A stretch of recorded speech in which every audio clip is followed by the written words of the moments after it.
শেষ দশকে আল্লাহ ডেকে বলে, আমার ইমানদার বান্দি নাও জাহান্নাম থেকে মুক্তির পরওয়ানা নাও। আর ওই নাফরমান নারী, ওই বেহায়া নারী বলে, এই মাওলা, তোমার জান্নাত আমার লাগবে না, তোমার নাজাত আমার লাগবে না, তোমার এটি তুমি রাখো, আমি জুতা কিনতে যাইতে আছি, আমি মার্কেটে যাই জুতা কিনতে। মনে রাখিস ওরে জুতা দিয়া পিটবে, জুতা দিয়া পিটবে, জুতা দিয়া বললাম।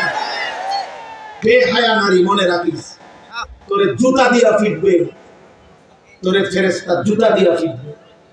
কার আহ্বান প্রত্যাখ্যান করবে? রমজানের শেষ 10 দিন জুতা কেনার জন্য আল্লাহ দিছিল? কথা বলেন না কেন? শেষ 10 দিন শাড়ি গহনা কিনবার জন্য আল্লাহ দিছিল? আল্লাহ তো ডাকলো মাগফিরাত নাও, আল্লাহ তো ডাকলো রহমত নাও, আল্লাহ তো ডাকলো নাজাত নাও। তুমি কও না আমার এটি লাগবে না, আমার জুতা, আমার দরকার জুতা, আমার দরকার শাড়ি, আমার দরকার ফেয়ার এন্ড লাভলি, আমার দরকার গহনা।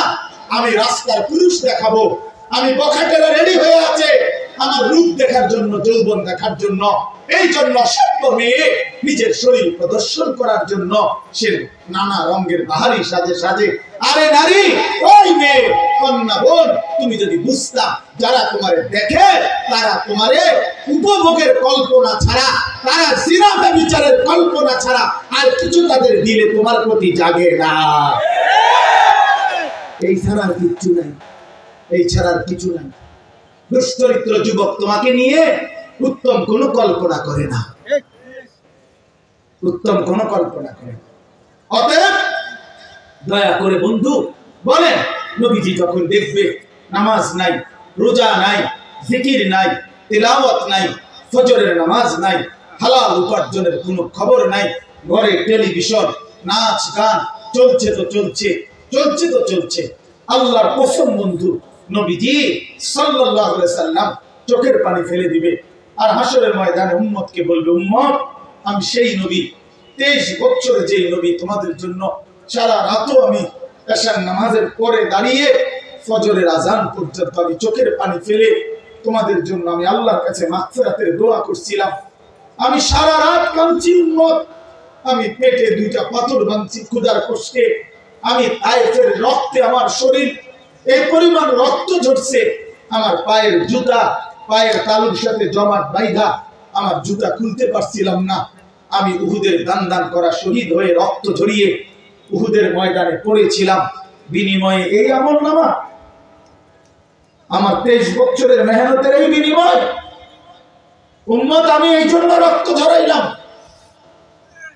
বলো না বাপ, এই বাপ বলো, কি বলবা তুমি তখন?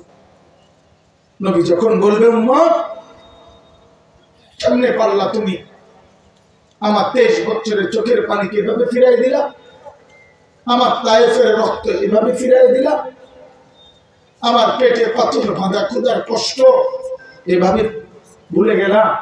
এটা কি আমলনামা নিয়ে আসছো?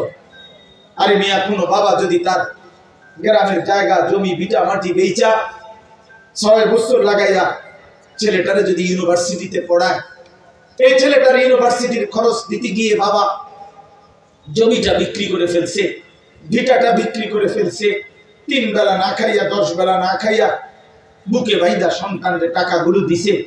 6 বছর পরে যদি রেজাল্ট আসে ছেলেটা ফেল, ফলাফল যদি আসে ফেল করছে, এই বাপ কি পরিমাণ কাঁদবে বলো ভাইয়া? এই বাপ কি পরিমাণ কাঁদবে? সে চিৎকার করে গড়াগড়ি খাইয়া বলবে, আমার সন্তান, তুই জানোস না তোর এক একটা টাকার জন্য আমার কি পরিমাণ ঘাম ঝরাইতে হয়েছে মাঠে। আমি ভিটা বেচা ফেলছি, আমি গরু বেচা ফেলছি, আমি সব বিক্রি করে আমি তোরে এতগুলো টাকা জমাইয়া তোরে দিলাম, বিনিময়ে এই ফলাফল। কাঁদবে কিনা বলেন? তো নবী বলবে না, এটা উম্মত, আমি 23টা বছরের চোখের পানির বিনিময়ে এই, আমার তায়েফের রক্তের বিনিময়ে এই। হ্যাঁ বলো ভাইয়া, বলো, বলেন বাপ, যারা 60 বছর বয়স হয়েছে এখনো বিড়ি সিগারেট ছাড়তে পারলেন না, কখন ছাড়বেন? যাদের বয়স হয়ে গেছে 60 বছর এখনো গালিগালাজ ছাড়া কথা বলতে পারেন না, কখন ছাড়বেন? এখনো সময় হয় না? মরতেন না? কবরে যাইতেন না? আলা ইয়াযুন্নু উলাইকা আন্নাহুম মাবউসুন। আল্লাহ কোরআনে বলছে আলা ইয়াযুন্নু উলাইকা আন্নাহুম মাবউসুন। এই নাফরমান, এমন করছো কেন বান্দা? তুমি কি হাসরের ময়দানে উঠবা না? আল্লাহ জিজ্ঞেস করছে, আল্লাহ নিজে বলছে বন্ধু, আরে বান্দা এরকম করছ কা? এত মিথ্যা, এত চুরি, এত ডাকাতি, এত জিনা, এত ব্যভিচার, এত মদ, এত জুয়া, এত নারী, এত ছবি, এত উলঙ্গ দৃশ্য দেখছস কেন বান্দা? তুই কি হাসরের ময়দানে উঠবি না বান্দা? তুই কেমনে আমারে দেখাইবি? তুই আমি আল্লাহর সামনে কেমনে দাঁড়াইবি বান্দা? ফাকাইফা তাত্তাকুনা ইন কাফারতুম ইয়াওমান ইয়াজালুল বিলদানা শিবা। রব্বে করিম আল্লাহ বলে, বান্দা দিবানিশি যে আমি আল্লাহর নাফরমানি করছো বান্দা, আল্লাহ বলে বান্দা আমি জানতে চাই বান্দা, এই যে দিবানিশি নাফরমানি করছো, ওই হাসরের দিন তুমি কেমনে বাঁচবা বান্দা? এই হাসরের দিন জানো নাকি বান্দা? একদিনেই তো দুঃখ, কষ্ট, যন্ত্রণা আর আযাবে। হাসরের একদিনেই কোলের বাচ্চা বুড়া হয়ে যাবে, বুড়া হয়ে যাবে। ফাকাইফা তাত্তাকুনা ইন কাফারতুম ইয়াওমান ইয়াজালুল বিলদানা শিবা। একদিনেই কোলের বাচ্চা বুড়া হয়ে যাবে। মানুষ বলে না যে এই একটা 15 দিনের এই যন্ত্রণায় আমার চুলটা পাইকা গেছে, বলে কি না বলে? এই 3 মাসের বেদনায় আমার চুল পাইকা গেছে। রব্বে করিম বলে আখিরাতের একদিনের যন্ত্রণায় কোলের বাচ্চা বুড়া হয়ে যাবে। অতএব বন্ধু আমার, আমি এক শব্দ মনে করাইলাম, একটা শব্দই মনে করাইলাম, ইয়া আইয়ুহাল্লাযীনা আমানু। হে ঈমানদার, হে ঈমানদার, এটা আল্লাহ তাআলার বহুতই মহব্বতের শব্দ, বহুতই মহব্বতের শব্দ। অতএব মা বোন, আমরা শুনেছি অনেক মা বোন বয়ান শুনতে আসছেন, এই জন্য বললাম, এই জন্য বললাম মায়েরা, আমি যদি আপনাদের সন্তানের বয়সী হই, আমি আপনার ছেলে বললাম, কোন বোন আমি তোমার ভাই, আমি তোমারে বললাম বোন, তুমি রমজান মাস বোন আমার, আল্লাহর দোহাই, রমজান আল্লাহর দেওয়া। রমজানে আল্লাহ বলছে বান্দা এটা আমি আমার সিজন, আল্লাহরও সিজন। এটা কিসের সিজন? আল্লাহ বলে বান্দা এই মাসে না আমি আমার বেশি বান্দারে জাহান্নাম থেকে মুক্তি দেব, এই মাসে আমি জান্নাতি দেব আমার কোটি কোটি বান্দাকে। এজন্য এই মাসটাকে আমি আলাদাভাবে ইবাদত দিয়ে সাজাইছি। সিজনে ব্যবসায়ী অতিরিক্ত মাল উঠায়, অতিরিক্ত মাল উঠায়। কাপড় ব্যবসায়ী এখন আরো 40 লাখ টাকার মাল উঠাইছে, কারণ তার এখন সিজন। আল্লাহ তাআলা বলে রমজান আমার বান্দাকে মাফ করার সিজন, জাহান্নাম থেকে মুক্তি দেওয়ার সিজন, জান্নাত দেওয়ার সিজন। এইজন্য আমি আল্লাহ রমজানে আরো অতিরিক্ত ইবাদত উঠাইলাম। গত 11 মাসের ইবাদত তো ছিলই, নতুন করে 1 মাসের রোজা নতুন ইবাদত দিলাম। ইফতার এটাও ইবাদত, সাহারি এটাও ইবাদত, 20 রাকাত তারাবি এটাও ইবাদত, শেষ দশকের ইতিকাফ এটাও ইবাদত, শেষ দশকের বেজর রাত্রি সবে কদরের তালাশ এটাও ইবাদত। আল্লাহ বলে বান্দা অতিরিক্ত আরো ইবাদত দিয়ে রমজানটাকে ইবাদত দিয়ে সাজাইলাম, কোরআন দিয়ে সাজাইলাম, সেজদা দিয়ে সাজাইলাম, নেকি। এবার যদি আল্লাহকে বলে আল্লাহ ইবাদত তো বাড়াইয়া দিলেন, নেকি বাড়াইছি নি, এটা কোন? আল্লাহ বলে হ্যাঁ বান্দা, একটা নফল একটা ফরজের সমান, একটা ফরজ 70টা ফরজের সমান।